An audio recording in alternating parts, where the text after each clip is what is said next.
ஒரு புடவை கட்டிட்டு வந்தா பாரு, அப்படியே தங்க செல்ல மாதிரி இருந்தாடா.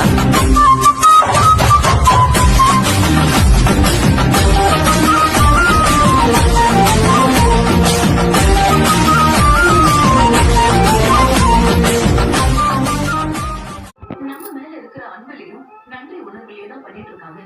அவங்களுக்கு தேவை எனக்கென உன்னை தந்து உனக்கிற கண்ணை தந்து அதன் வழி எனது கணா காண சொல்லியதே.